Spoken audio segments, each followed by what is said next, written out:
కథ ఎంతో కష్టపడి పనిచేసే రైతు గోపీరామ్ది. గోపీరామ్ రాత్రి పగలు కష్టపడి పొలం పనులు చేస్తాడు. తన కుటుంబాన్ని పోషించుకుంటాడు. ఇదిగో రాధా, వింటున్నావా? ఏంటి చెప్పండి. అరే, ఇవాళ మీరు చాలా సంతోషంగా ఉన్నారే. అవును రాధా, సంతోషంగా ఉంటాను. విషయం అలాంటిది. మరి నేను ఇవాళే అప్పిచ్చే వాళ్లతో మాట్లాడాను. వాళ్ళు అప్పు ఇవ్వడానికి సిద్ధంగా ఉన్నారు. ఏంటి, నిజమా? ఆ తర్వాత మన ఊర్లో పట్టణం నుంచి వచ్చిన కొత్త సేటు ఉన్నారు కదా, అతనితో కూడా నేను ఇల్లు కట్టడం గురించి మాట్లాడాను. ఏంటి, ఆ పట్నం సేటుతోనా? కాని ఏంటి, నీ మొహంలో ఎందుకా నిరాశ? అది నేను ఊర్లో విన్నాను. అతను అబద్ధాల కోరని. పట్నంలో అతను చాలా మందిని ఇరికించేశాడట. అందుకే అతను చాలా నెలలుగా ఊర్లో దాక్కుని ఉంటున్నాడు. అరే రాధా, ఏంటి నువ్వు అందరి మాటలు నువ్వు అలా నమ్మేస్తావా? ఈ ఊరి వాళ్ళు ఎప్పుడు కూడా అతనితో సరిగ్గా మాట్లాడనే లేదు. అతని గురించి ఇలాగే మాట్లాడుతూ ఉంటారు. నువ్వు నా మీద నమ్మకం ఉంచు. నేను అతనితో మాట్లాడాను. అతను నాకైతే చాలా అనుభవజ్ఞుడు, కష్టపడి పనిచేసేవాళ్ళ అనిపిస్తున్నాడు. మీకంతా సరిగ్గా అనిపిస్తే పర్వాలేదండి. చూస్తూ ఉండు, త్వరలోనే మన కలల ఇల్లు సిద్ధమైపోతుంది. అదైతే ఈ ఊర్లో అన్నిటికంటే కూడా పెద్ద ఇల్లు అవుతుంది. మొత్తానికి మీ కష్టం ఫలించింది. భగవంతుడా, నీకు కోటి కోటి ధన్యవాదాలు. ఇల్లు కట్టుకోవాలనే విషయం విని రాధ సంతోషిస్తుంది. చూస్తూ చూస్తూ గోపీరామ్ ఇంకా రాధ ఇల్లు మొదలవుతుంది. పట్నం నుంచి వచ్చిన సేటు గోపీరామ్ దగ్గర డబ్బులు తీసుకుని కొన్ని నెలల్లోనే ఒక పెద్ద ఇంటిని కట్టిస్తాడు. భలే, ఇది అద్భుతం. ఎంతో అందమైన ఇల్లు. సేటు గారు, మీకు చాలా చాలా ధన్యవాదాలు.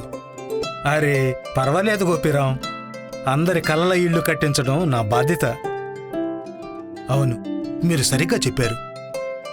సరే, ఇక సరదాలు చాలు. త్వరగా నా మిగతా డబ్బుల్ని తిరిగిచ్చేయండి. నేను రేపే పట్నానికి తిరిగి వెళ్ళాలి. అలాగే, తప్పకుండా. గోపీరామ్ సేటుకి ఇవ్వాల్సిన మిగతా డబ్బులను ఇచ్చేస్తాడు. ఆ తర్వాత తన భార్య రాధతో పాటు కొత్త ఇంట్లో ఉంటాడు. అతను ప్రతిరోజూ పొలంలో కష్టపడతాడు. సాయంత్రం ఇంటికి తిరిగి వెళ్లి విశ్రాంతి తీసుకుంటాడు. కాని గోపీరామ్ ఇంకా రాధ సంతోషం ఎక్కువ రోజులు నిలవలేదు. ఒకరోజు ఊర్లో అకాల వర్షం పెద్దగా పడుతుంది. అరే, ఏంటిది వర్షం? అది కూడా ఇంత పెద్దది. ఇంటి పైకప్పు నుంచి నీళ్లు కారుతున్నాయి. ఏవండి, ఏమైంది? చూడండి, ఇంటి పైకప్పు నుంచి నీళ్లు కారుతున్నాయి. భగవంతుడా, ఏంటిది? కొత్త ఇంట్లో నీళ్లు ఎక్కడి నుంచి కారుతున్నాయి? అప్పుడే పెద్దగా ఉరుము ఉరుముతుంది. దానితో వాళ్ల ఇంటి వెనుక గోడ కూలిపోతుంది. అరే, ఏంటిది? గోడ పడిపోయింది. అంటే దీని అర్థం నువ్వేదైతే చెప్పావో అదే పూర్తిగా నిజం. ఆ సేటు మంచివాడు కాదు. అతను మనల్ని పూర్తిగా మోసం చేశాడు. ఇక్కడి నుంచి పరిగెత్తు, పరిగెత్తు, ముందు బయటికి పద. గోపీరామ్ ఇంకా రాధ ఇంట్లోంచి బయటికొస్తారు. వాళ్ల కళ్ల ముందే వాళ్ల ఇల్లు మొత్తం కూలిపోతుంది. భగవంతుడా, ఏంటి ఇలా జరిగింది? నువ్వు నాకు ఇంత అన్యాయం ఎందుకు జరగనిచ్చావు? చూడండి, మీరు దిగులు పడకండి, అంతా సర్దుకుంటుంది. ఎలా సర్దుకుంటుంది? మనం కట్టుకున్న ఇల్లు కూలిపోయింది. ఇప్పుడు మనం రోడ్డును పడ్డాము. చూడండి, మీరు ధైర్యాన్ని కోల్పోకండి, అంతా సర్దుకుంటుంది. పాపం గోపీరామ్ ఇంకా రాధ ఒక్క దెబ్బతో వాళ్ల కలల ప్రపంచం కూలిపోయింది. ఇప్పుడు వాళ్ళు ఊరి మందిరంలో నివసిస్తున్నారు. వాళ్లకేదైతే జరిగిందో దాని గురించి ఊరంతా చర్చించుకుంటారు. అందరూ గోపీరామ్ని ఎగతాళి చేస్తారు. అరే, ఎక్కడికి వెళుతున్నావు? నేను ఇంటికి. ఏంటి ఏమన్నావు నువ్వు? ఇంటికి వెళుతున్నావా? కానీ నువ్వు ఎన్నో కలలు కని కట్టించుకున్న ఇల్లు అకాల వర్షం వల్ల కూలిపోయింది కదా. మరి నువ్వు ఇప్పుడు ఏ ఇంటికి వెళుతున్నావు? చూడండి, నేను ఒప్పుకుంటున్నాను, ఇప్పుడు నాకు ఇల్లు లేదు. కానీ మీరు ఈ విధంగా నా పుణ్యం మీద కారం చల్లడం అసలు ఏమాత్రం కరెక్ట్ కాదు. అరే వదిలేయ్, మాకు నేర్పించకు ఏది కరెక్టో ఏది కరెక్ట్ కాదో. మేము నీకు ఎన్నోసార్లు చెప్పాం ఆ పట్నం వ్యక్తి మాటలను నమ్మొద్దని. నువ్వు మా మాట వినలేదు. అనుభవించు, వెళ్ళు, నువ్వు నీ కొత్త ఇంట్లోనే ఉండు. పాపం గోపీరామ్, తనకి జరిగిన ఈ మోసానికి సాయం చేయడానికి బదులు అందరూ తనని ఎగతాళి చేస్తుంటారు. దాంతో అతను ఇంకా నిరాశ చెందుతాడు. ఇప్పుడు గోపీరామ్కి అర్థం కావడం లేదు అసలు తను ఏం చెయ్యాలి అని. అప్పుడే ఒకరోజు తను గుడి బయట చెట్టు కింద కూర్చుని ఏడుస్తూ ఉంటాడు. నేనసలు ఎందుకు ఈ పని చేశాను? నా ఇంటిని నా చేతులతోనే కూల్చేసుకున్నాను. నా మీద నాకే సిగ్గుగా ఉంది, చాలా సిగ్గుగా ఉంది. రాధ ఎంతో చెప్పింది, జాగ్రత్తగా ఉండమని చెప్పింది. కానీ నేను తన మాటల్ని అసలు వినిపించుకోలేదు. నేనే పిచ్చివాణ్ణి, పూర్తిగా పిచ్చివాణ్ణి. గోపీరామ్ తనని తాను తిట్టుకుంటూ ఏడుస్తుంటాడు. అప్పుడే తనకి ఒక గొంతు వినిపిస్తుంది. అరే రే, ఏడవకు, ఏడవడం మంచిది కాదు. ఈ గొంతు ఎక్కడిది? నేను ఒప్పుకుంటాను నీకు జీవితం ఎంతో అన్యాయం చేసిందని. కానీ ఇలా ఓటమిని అంగీకరించి ఏడిస్తే ఏమవుతుంది? నువ్వు దాన్ని ఎదుర్కోవాలి కదా. మళ్ళీ అదే గొంతు. ఎవరది? చూడండి, మీరెవరైనా సరే నా ముందుకు రండి. ఈ తమాషాలు చాలు. నేను ఎవరి వల్లనూ చిక్కుకోను. రండి, బయటకు రండి. ఇది నిన్ను ఇరికించటానికే వేసిన వల కాదు. నేను నీకు సాయం చేయాలని అనుకుంటున్నాను. సాయమా? అలాగా? అయితే మరి ముందుకురా. నేను చూస్తాను అసలు నువ్వెవరు అని. నాకు నువ్వు ఎందుకు సాయం చేయాలనుకుంటున్నావు? అప్పుడే ఒక చెట్టు కింద ఉన్నట్టుండి బోలెడని ఆకులు రాలుతాయి.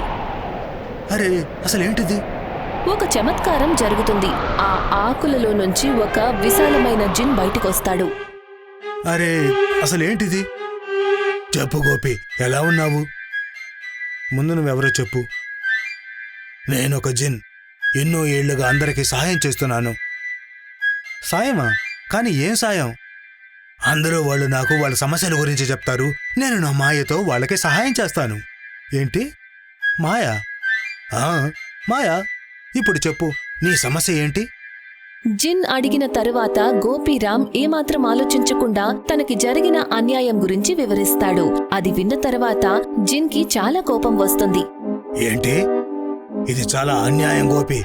చెప్పు, నీకు ఏం కావాలి? నాకు కావాల్సిందల్లా ఒకటే. నా ఇల్లు మళ్ళీ తయారవ్వాలి. ఆ సేటు తను చేసిన దానికి శిక్ష అనుభవించి తీరాల్సిందే. తన కారణంగానే నా డబ్బులన్నీ పోయాయి.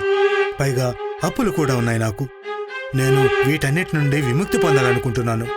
గోపీరామ్ మాటలు విన్న తర్వాత జిన్కి తన మీద జాలి కలుగుతుంది. తన ఇల్లు కూలిపోయిన చోటికి తనని తీసుకుని వెళ్తాడు. అరే, నువ్వు నన్నెక్కడికెందుకు తీసుకొచ్చావు? ఇప్పుడే చెప్తాను. ఓ దివ్యశక్తులారా, నా మాట వినండి. ఈ పేదవాడి ఇంటిని తనకు తిరిగి ఇచ్చేయండి. ఓం చిక్రటీం భూం. జిన్ మంత్రాలతో చమత్కారం జరుగుతుంది. కూలిపోయిన ఇటికలన్నీ గాలిలో ఎగురుతాయి. ఆ తర్వాత జిన్ ఆదేశం ప్రకారం ఒకదాని మీదకు ఒకటి అతుక్కుంటాయి. అలాగే జిన్ తన మాయతో ఆ ఇటికలకు సిమెంటు కూడా పూసేస్తాడు. ఆ తర్వాత కొబ్బరి చెట్టు ఆకులతో తయారైన మేడతో అతను 4 గోడలను నిలబెట్టి ఇంటిని తయారు చేస్తాడు. చూస్తూ చూస్తూ తెల్లారుతుంది. గోపీరామ్ ఎదురుగా తను ఎలాంటి ఇంటిని కోరుకున్నాడో అలాంటి ఇల్లు తయారవుతుంది. వారేవా, ఇది నిజంగానే చాలా చమత్కారం. నువ్వు నా ఇంటిని మళ్ళీ నిలబెట్టావు. మీకు ధన్యవాదాలు. మీకు చాలా చాలా ధన్యవాదాలు. నువ్వు సూర్యుడి కొత్త కిరణంతో నాకు కొత్త ప్రపంచాన్ని సృష్టించావు. ఏంటి, నువ్వు దీనికే సంతోషిస్తున్నావా? కాస్త ఆగు, నీకోసం నా దగ్గర మరొక బహుమతి ఉంది. అప్పుడే జిన్ గట్టిగా చప్పట్లు కొడతాడు. నిజంగానే చమత్కారం జరుగుతుంది. జిన్ ఆ పట్నం సేటుని తన మాయతో గోపీరామ్ దగ్గరికి తీసుకొస్తాడు. గోపీరామ్ చూస్తాడు. అతను ఒక మంచం మీద నిద్రపోతూ ఉంటాడు. నెమ్మదిగా అతనికి మెలకువ వస్తుంది. అతను చూసేసరికి గోపీరామ్ తన ముందు నిలబడి ఉంటాడు. నేనిప్పుడు అసలు ఎక్కడున్నాను? గోపి అంటే కానీ ఇదెలా సాధ్యం? నేను పట్నంలో ఉన్నాను కదా. నా మంచం ఇక్కడికెలా వచ్చింది? ఇదంతా నా మాయ చేసిన అద్భుతం. ఇప్పుడు నువ్వు వెంటనే గోపికి చేసిన అన్యాయానికి క్షమాపణ అడుగు. లేకపోతే నువ్వు ఇక్కడున్నావు. కానీ నువ్వు నీ నేరాన్ని ఒప్పుకోలేదనుకుంటే నేను నిన్ను ఎక్కడికి పంపిస్తానంటే అక్కడి నుంచి తిరిగి రావడం అసాధ్యం. జిన్ బెదిరింపుకి భయపడి సేటు స్టేషన్కి వెళ్తాడు. తనని తాను పోలీసులకి అప్పగించుకుంటాడు. అలాగే గోపీరామ్ డబ్బులన్నీ కూడా తిరిగిచ్చేస్తాడు. దానితో గోపీరామ్ తన అప్పులన్నిటినీ తీర్చేస్తాడు. ఇప్పుడు తను రాధ సంతోషంగా కొత్త ఇంట్లో నివసిస్తారు. అక్కడ మళ్లీ ప్రేమ, ప్రశాంతత, ఆశ నివాసముంటాయి.